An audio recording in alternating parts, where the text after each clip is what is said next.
के संग से भगवान नाम में प्रीति हो गई। भगवान जिस पर कृपा करते हैं उसको केवल अपना रास्ता देते हैं, और जो कृपा का पात्र नहीं बनता उसे संसार दे देते हैं। हरिदास जी के पास अपना कहने वाला कोई था ही नहीं, क्योंकि माता पिता पधार ही गए, वैष्णव के संग से ही जीवन कट रहा था। एक कमंडल भी नहीं था इनके पास। बस ये गांव में भिक्षा मांग लेते, भिक्षा में जो कुछ मिल जाता 24 घंटे में एक बार उसे पा लेते और हर समय नाम जप करते थे। काफी समय अद्वैताचार्य जी के पास रहे। घर छोड़कर ये वन ग्राम के समीप बेनापोल नाम के घोर निर्जन वन में एक फूस की कुटी बनाई और वहां अकेले नौ किशोर अवस्था से बेनापोल में एक फूस की झोपड़ी में बस नाम जप कर रहे। अब नाम जप से चेहरे में तेज आता है। अगर शरीर स्वस्थ हो और ब्रह्मचर्य हो और नाम जप करे तो उसके चेहरे पे एक लावण्य होता है, एक आकर्षण होता है, एक खिंचाव होता है। इनके तेज से प्रभाव से वहां के सभी प्राणी एक प्रकार अलौकिकता का अनुभव करते, शांति का अनुभव करते। जो भी जीव इनके सन्मुख आता वही इनके प्रभाव से प्रभावान्वित हो जाता। ये कितना नाम जप करते थे? 3 लाख। हरे राम राम राम हरे हरे, हरे कृष्ण कृष्ण कृष्ण हरे हरे। 3 लाख नाम जप करते थे, उच्च स्वर से करते थे। भगवान नाम का उच्च स्वर से 3 लाख नाम जाप करते बेनापोल में फूस की झोपड़ी बनाकर जंगल में। वहां का वातावरण ही बदल गया था। जो जाता उसे शांति का अनुभव होता। प्राणी मात्र की निष्कृति का ये भगवान नाम को ही एकमात्र साधन समझते थे। इससे थोड़े ही दिनों में इनका यश फैल गया। दूर दूर से लोग दर्शन करने आने लगे, बड़ी भीड़ लगने लगी। तो भीड़ लगने में कुछ श्रद्धालु होते हैं तो कुछ अश्रद्धालु भी होते हैं। दुष्ट बुद्धि के लोग भी ये देखने के लिए आए कि भाई क्या है। उनको इनका प्रभाव देखकर असह्य हुआ और अकारण जलने लगे हरिदास जी से और द्वेष मानने लगे। ईर्ष्यालुओं में वहां एक रामचंद्र खां नाम का बड़ा भारी जमींदार था। वो इन्हें भ्रष्ट करना चाहता था, नीचा दिखाना चाहता था। इनके बड़े हुए यश को धूलि में मिलाने की बात सोचने लगा। साधकों को पतित करने के लिए भगवान की माया परोसती है कंचन कामिनी कीर्ति। ये ले भोगो इनको, भगवान का भजन छोड़ो और इनको भोगो। कीर्ति से भी भारी है कामिनी। कामिनी का प्रलोभन सर्वश्रेष्ठ 3 में समझा जाता है। कंचन कामिनी कीर्ति में कामिनी का सबसे ज्यादा समझा जाता है। रामचंद्र खां ने सोचा इसी प्रलोभन के द्वारा हरिदास जी को भ्रष्ट कर दिया जाए, किंतु उनको क्या पता सीम की चाप सके को तासु बड़ रखवार रमापति जासु। बड़े भारी रक्षक भगवान जिनके हैं उनको कौन पतित कर सकता है। चाहे संपूर्ण संसार क्यों न बैरी हो जाए, भगवान के भक्त का बाल भी बांका नहीं कर सकता। पूरा संसार खिलाफ हो जाए तो भगवान के भक्त का बाल भी बांका नहीं कर सकता। किंतु नीच पुरुष अपनी नीचता से बाज थोड़े ही आते हैं। उनको तो यही लगता है मैं अपनी नीचता से इनको नीचा दिखा दूंगा। रामचंद्र खां ने 16 वर्ष की वैश्या को पैसे से प्रलोभित किया और कहा अगर हरिदास जी का तुम ये जो भजन भाव है ये रोकवा दोगी, भंग कर दोगी, उन्हें भ्रष्ट कर दोगी तो जितना रुपया कहोगे उतना देंगे। अब वो रूप वाली 16 वर्षीय वैश्या प्रतिज्ञा की कि मैं आपको वचन देती हूं, इनको 3 दिन में मैं अपने मार्ग में ले आऊंगी, अर्थात भ्रष्ट करके बेविचारी बना दूंगी। वो खुद सज धज करके ठाकुर हरिदास जी के आश्रम पर पहुंची।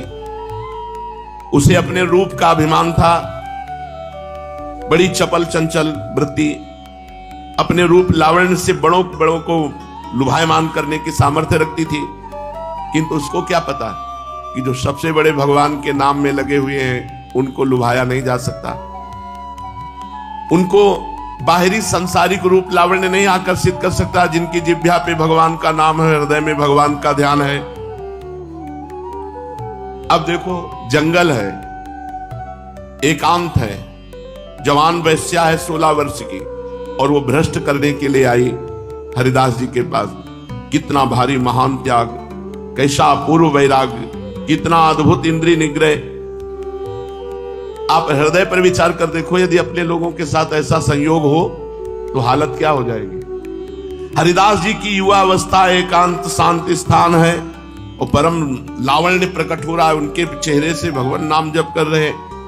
और लावण्य युक्त सुंदरी 16 वर्षीय समीप जाकर के बैठ गई।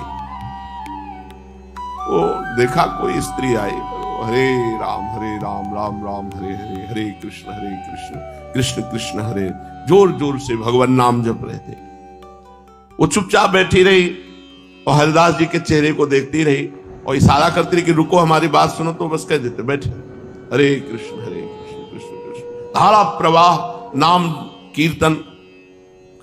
दिन बीता, शाम हुई, रात्रि भर बैठी रही, कोई बातचीत नहीं। कितनी बड़ी हिम्मत! ये केवल बातें मारने से नहीं होता है, हिम्मत की बात होती है। अपने अपनी छाती में हाथ रख करके देख लो कि क्या हो परिस्थिति, जरा अनुमान करो। जंगल है, रात्रि है, एकांत है, नवीन युवती है और भोग के लिए आई है, और ऐसे महापुरुष नाम कीर्तन नहीं छोड़, बलिहारी है, कोटि कोटि प्रणाम है।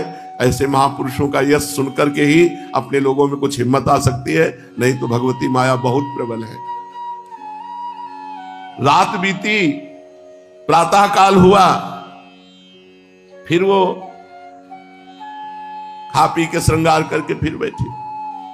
फिर दोपहर, शाम, रात्रि, प्रातः, इस प्रकार 4 दिन 4 रात्रि व्यतीत हो गई। हरिदास जी ने वार्ता भी नहीं की।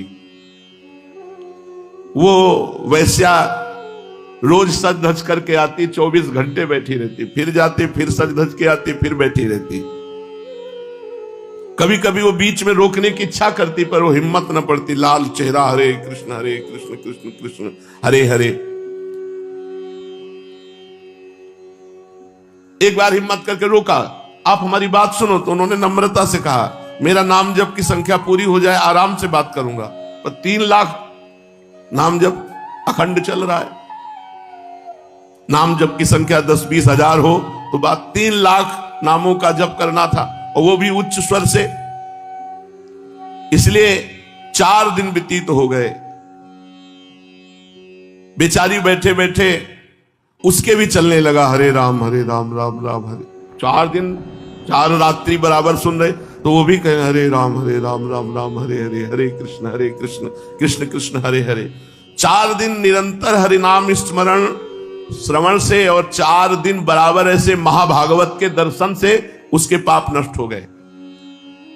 पापों का नाश होते ही बुद्धि एकदम बदल गई। अब उसका हृदय उसको बार बार धिक्कार देने लगा, अरे नीच, ऐसे महापुरुष को कितना बुरा भाव लेकर तू आई है, जो निरंतर भगवान के स्मरण में, तुम उनको भ्रष्ट करने की बात सुन। रोने लगी, वैश्या रोने लगी। उस इतना ताप हृदय में हुआ, इतनी जलन हुई कि वो सह न सकी। अत्यंत दीन भाव से चरणों में लौट गई हरिदास जी के। आंखों में आंसू बह रहे हैं, हृदय जल रहा है। गदगद कंठ से कहा, महाभाग, सचमुच सचमुच आप भगवान के महान भक्त हैं, आप पतित पावन हैं, आप जीवों पर अहेतु की कृपा करते हैं, आप परम दयालु हैं। अपनी कृपा के लिए आप पात्र का विचार न करके प्राणी मात्र के प्रति समान भाव से दया करते हैं। देखो, मैं आपको भ्रष्ट करने आई थी शब्द हो गया, अब है नहीं, अब है नहीं भाव, पहले भाव था।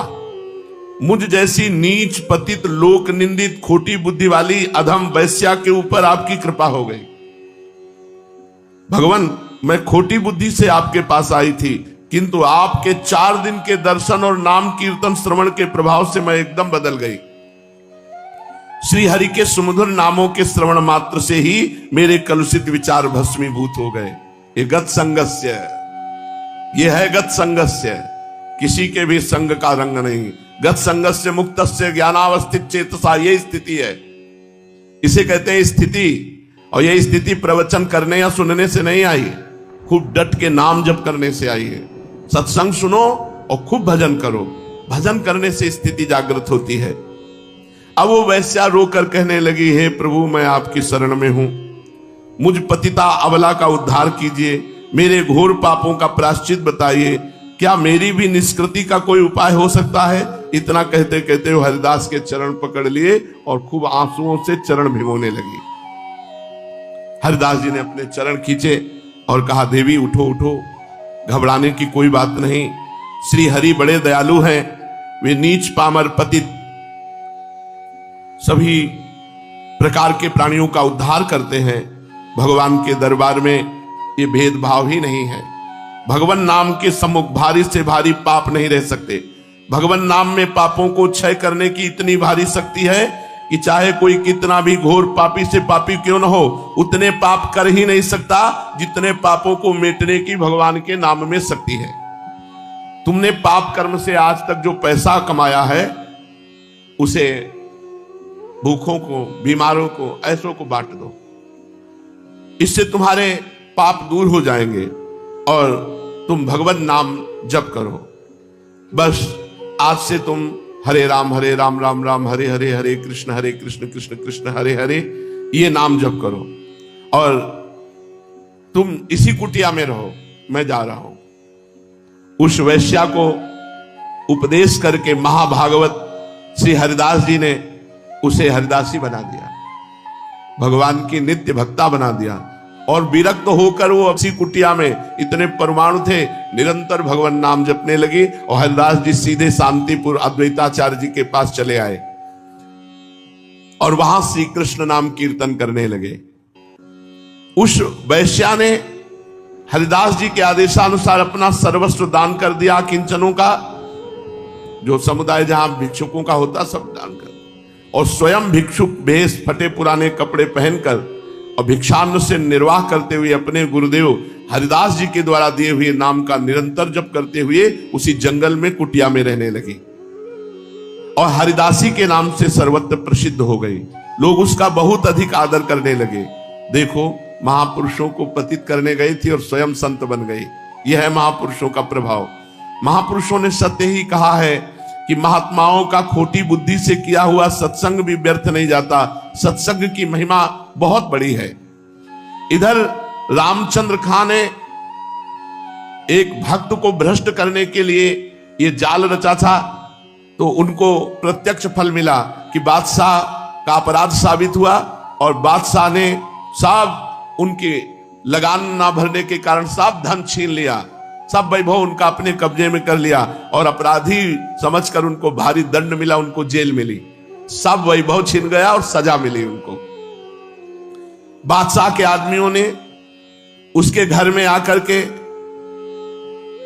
जो जो दुराचार, सब दुराचार उसके घर में किए, सब वस्तुएं छीन ली और उनके परिवार को सहित बांध करके जेल में डाल दिया। जो भक्तों का बुरा चाहता है तो समय थोड़ा भले लगे, लेकिन उनका बहुत बुरा होता है। भक्त का तो बुरा हो ही नहीं सकता क्योंकि भगवान रक्षक है। जब तप भजन पूजन तथा लौकिक पारलौकिक सभी प्रकार के कार्यों में विश्वास ही प्रधान है। जिसे जिस पर जैसा विश्वास जम गया उसे उसके द्वारा वैसा ही फल प्राप्त हो सकेगा। फल का प्रधान हेतु विश्वास ही है। विश्वास के सम्मुख कोई बात असंभव नहीं। असंभव तो अविश्वास का पर्यायवाची शब्द है। विश्वास के सामने सभी कुछ संभव है। विश्वास के ही सहारे चरणामृत पान करके, मीरा जी को कहा कि गिरधर का चरणामृत है, तो विश्वास करके चरणामृत भाव से पान कर लिया, उस हलाहल विष को भी पचा लिया। नामदेव ने विश्वास करके ही भगवान की श्री विग्रह को अपने हाथ से भोजन पवाया, दूध पिलाया, मूर्ति को दूध पिलाया, मूर्ति को भोजन पवाया। भक्तों में दृढ़ विश्वास ही चमत्कार है। जिनकी भगवान नाम पर दृढ़ विश्वास है कि हमारा काम हो जाएगा, इसी से दृढ़ निष्ठा है, उन्हें भारी से भारी विपत्ति भी साधारण सी मालूम पड़ती है। भगवान नाम पर दृढ़ निष्ठा तो भारी से भारी विपत्ति भी साधारण भयंकर से भयंकर विपत्ति भी उन्हें विचलित नहीं कर सकती। ध्रुव, प्रहलाद इनके पावन चरित्र प्रमाण है। ये चरित्र तो बहुत प्राचीन है, किंतु महात्मा हरिदास जी का नाम निष्ठा का ज्वलंत प्रमाण अभी का है, कुछ ही समय का है। जिन लोगों ने प्रत्यक्ष में उनका संसर्ग किया था, जिन्होंने अपनी आंखों से उनकी भयंकर यातनाओं का दृश्य देखा था, उन्होंने स्वयं इनका चरित्र लिखा है। ऐसी भयंकर यातनाओं को क्या कोई साधारण मनुष्य सह सकता है? देखो, पहली परीक्षा हुई कामिनी की, अब दूसरी परीक्षा प्राणों की देह की है। देह प्राण ते प्रिय कछुनाहि, भगवान को समर्पित है तुम्हारा देह। तनुवांग मनोभिर, तन मन वाणी समर्पित होना ही शरणागति है। अपने निश्चय पर अटल खड़ा रह सके, ये केवल भगवान के भक्त की ही महिमा है। जब तक हृदय में दृढ़ विश्वास जन्य भारी बल ना हो, तब तक ऐसी दृढ़ता संभव हो ही नहीं सकती। कृपालु श्री जी हैं तो उनकी कृपा से चल रहे हैं। नहीं, अगर परीक्षा होने लगे तो सब, अगर माइनस में भले नंबर आ जाए, मतलब प्लस में तो आ ही नहीं सकते हैं कि भाई इतने नंबर आ गए, जीरो के बाद माइनस में चले कि हाँ इतने माइनस में हैं, वो हो सकते हैं अपने लोग। ऐसी परीक्षा, अरे भगवान ने बचावे। भगवान की अगर सामर्थ्य ना हृदय में जागृत होती तो ये स्थिति हो ही नहीं सकती। अब अगली और परीक्षा, देह प्राण वाली परीक्षा। बेनापोल की निर्जन कुटिया में वैश्या का उद्धार करके उसे अपनी कुटिया में रखकर महात्मा हरिदास जी शांतिपुर आकर अद्वैताचार्य जी के सत्संग में रहने लगे। शांतिपुर के समीप ही फुलिया नाम के ग्राम में एकांत समझकर उन्होंने एक छोटी सी कुटिया बना ली, झोपड़ी, और उसी में भगवान नाम आहरनिश कीर्तन करते हुए निवास करने लगे। उस समय संपूर्ण देश में मुसलमानों का प्राबल्य था। स्थान स्थान पर इस्लाम धर्म के प्रचार के निमित्त काजी नियुक्त थे। वे जिसे भी इस्लाम धर्म के प्रचार में विघ्न समझते, उसे ही बादशाह से भारी दंड दिलाते, जिससे फिर किसी दूसरे को इस्लाम धर्म के प्रचार में रोड़ा अटकाने का साहस न हो सके। शासन सत्ता पर पूरा प्रभाव होने के कारण काजी उस समय के बादशाह ही समझे जाते थे। फुलिया के आसपास में गोराई नाम का एक काजी इसी काम के लिए नियुक्त था। जब उसने हरिदास जी के यहां भीड़ जाना, फुलिया में जो झोपड़ी बनाकर भजन करते थे, फिर वहां शुरू हो गया लोगों का आना जाना, भीड़, यश, कीर्ति, प्रभाव। इतना प्रभाव देखा तो जल गया, ईर्ष्या का ठिकाना ना रहा। और जब ये सुना कि इनका जन्म मुसलमान के घर में हुआ था और हिंदू के भगवान का नाम जप करते हैं, तब तो और जल गया। इसलिए इसे बादशाह से सजा दिलानी चाहिए, ये सोचकर गोराई काजी इनके विरुद्ध राज दरबार में अभियोग चलाया। तुरंत राज आज्ञा हुई, हरिदास जी को गिरफ्तार करके लाओ।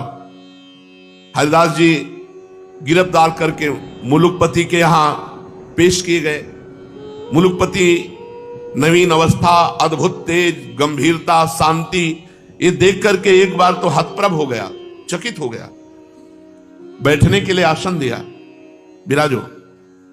हरिदास जी के बैठ जाने पर मुलुकपति ने दया का भाव दर्शाते हुए कहा, बड़ी दया आ रही तुम्हें देखकर, इसलिए हम तुम्हें दंड नहीं देना चाहते।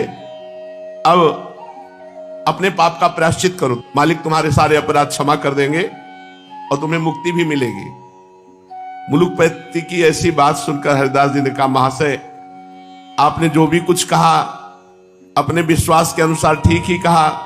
हर एक मनुष्य का विश्वास अलग अलग तरह का होता है। जिससे जिस तरह का दृढ़ विश्वास होता है उसको उसी प्रकार का फल मिलता है। ये दूसरों को धमकाने से अथवा लोभ से जो अपने स्वाभाविक विश्वास को छोड़ देते हैं, डरपोक होते हैं। ऐसे पुरुषों को कभी परमात्मा की प्राप्ति नहीं होती, जो धमकाने से या प्रलोभन से अपने निष्ठा को छोड़ दे। आपने अपने विश्वास के अनुसार ठीक कहा, किंतु मैं दंड के भय से अब हरिनाम नहीं छोड़ सकता। कितनी बड़ी हिम्मत की बादशाह के सामने। मुझे पुण्य हो या पाप हो, बंधन हो या मोक्ष हो, इसकी कोई परवाह नहीं। मैं अगर नरक का भागी बनूंगा तो भी मुझे स्वीकार है। मैं भगवान नाम नहीं छोड़ सकता, मेरी निष्ठा है। फिर चाहे इसके लिए मुझे प्राण क्यों न देना पड़े, बलिहार है। अरे सुन रहे हो, केवल बादशाह के सामने जबान नहीं खुल सकती। जो दंड देने पर उद्यत है ऐसे परिकर के सामने जबान नहीं खुल सकती और सिंह की तरह दहाड़ रहा है भक्त। इनकी युक्ति युक्त बातें सुनकर मुलकपति का हृदय पसीज उठा और बड़ी मीठी वाणी में कहा, तुम्हारी बातें मेरी भी समझ में कुछ कुछ आती हैं, किंतु ये बातें तो हिंदुओं के लिए ठीक हो सकती, तुम तो मुसलमान हो। हरिदास जी ने कहा, महाशय आपका ये कहना ठीक है, किंतु विश्वास तो अपने अधीन की बात नहीं है। जैसे पूर्व के संस्कार होंगे वैसा ही विश्वास होगा। मेरा भगवान नाम पर विश्वास है। महाशय, कोई हिंदू यदि अपना विश्वास छोड़कर मुसलमान हो जाता है तो क्या आप उसे दंड देंगे? क्या वो दंड का अधिकारी है? क्या आप उसे मजबूर करेंगे कि वो हिंदू बना रहे? और उस समय जबरदस्ती हिंदुओं को मुसलमान बनाया जा रहा था। महाशय, जब हिंदुओं को अपना धर्म छोड़कर मुसलमान होने में आप स्वतंत्रता दिए हैं, तो मैं उनके ठाकुर का नाम जप करता हूं, तो इसके लिए मुझे क्यों दंड दिया जाएगा? इनकी बात सुन करके बादशाह चुप हो गया। गुराई काजी ने देखा यहां तो मामला बिल्कुल उल्टा हो गया। उन्होंने जोरों के साथ कहा, हम सब बातें नहीं सुनना चाहते। मुलुकपति बेचारा मजबूर था। इस्लाम धर्म के विरुद्ध वो भी कुछ नहीं कह सकता था। काजियों के विरुद्ध न्याय करने की उसकी हिम्मत नहीं थी। उसने भी गुराई काजी की बात का समर्थन करते हुए कहा, हाँ ठीक, बताओ। हरिदास जी ने निर्भीक भाव से कहा, महाशय, मैं एक बार कहता हूं, जो कहता हूं एक बार कहता हूं, उसे सुन लो। भारी से भारी दंड भी मुझे विश्वास से विचलित नहीं कर सकता। मैं भगवान नाम नहीं छोड़ सकता। जय हो नाम प्रेमी महाभागवत की जय हो। चाहे आप मेरी देह के अभी टुकड़े टुकड़े करवा दें और फेंकवा दें, मुझे इसकी कोई परवाह नहीं। मैं हरि नाम नहीं छोड़ सकता। आप जैसा चाहें वैसा मुझे दंड दें। हरिदास जी के ऐसे निर्भीक उत्तर को सुनकर बादशाह किंग कर्तव्य विमूढ़ हो गया। वो कुछ सोच ही नहीं सका कि हरिदास जी को क्या दंड दे। वो जिज्ञासा के भाव से गुराई काजी के मुख की ओर देखने लगा। मुलुकपति के भाव को समझकर गुराई काजी ने कहा, हुजूर, जरूर दंड देना चाहिए। यदि इसे दंड नहीं दे दिया गया तो धर्म की बड़ी हानि हो जाएगी, फिर इस्लाम धर्म का अस्तित्व नहीं रहेगा। मुलुकपति ने कहा, मुझे तो कुछ सूझ नहीं रहा, तुम ही बताओ इसे क्या दंड दिया जाए। गुराई काजी ने जोर देते हुए कहा, हुजूर, ये पहला मामला है कि कोई मुसलमान हिंदू धर्म को स्वीकार करता है। इसे ऐसा दंड देना चाहिए कि सबके कान खड़े हो जाएं। आगे किसी को ऐसा काम करने की हिम्मत न पड़े। इनकी पीठ पर बेत मारते मारते 22 बाजारों में होकर के घुमाया जाए और बेत मार मार करके इनकी जान ले ली जाए, तभी सब लोगों को ऐसा करने की हिम्मत नहीं होगी। मुलुकपति ने आज्ञा लिख दी, 22 बाजारों में मार बेतो जान से मार डाला जाए। बेत मारने वाले जल्लादों को महात्मा हरिदास जी को बांध लिया। उन जल्लादों को जब आदेश किया तो हरिदास जी को बांध दिया और वहीं सभा से बेत मारना शुरू किया। भगवान नाम पर पीड़ा सह रहे, बेत मारते अब उनकी सुकोमल त्वचा पशु की तरह मार रहे तो फट गई, चमड़ा उधिल रहा है शरीर, और घाव पे घाव, और उसी 22 बाजारों पर घुमाने लगे। बाजारों में मार बेतो। निरंतर बेतों के आघात से हरिदास जी के सुकुमार शरीर की सब खाल उधड़ गई, पीठ से रक्त की धारा बहने लगी। निर्दयी जल्लाद उन्हीं घावों पर और जोर से बेत मारते, किंतु हरिदास जी के मुख से बस वही भगवान नाम, हरे राम राम राम हरे हरे। अब सोचो कैसी निष्ठा है भगवान नाम में, कैसी प्रीति है।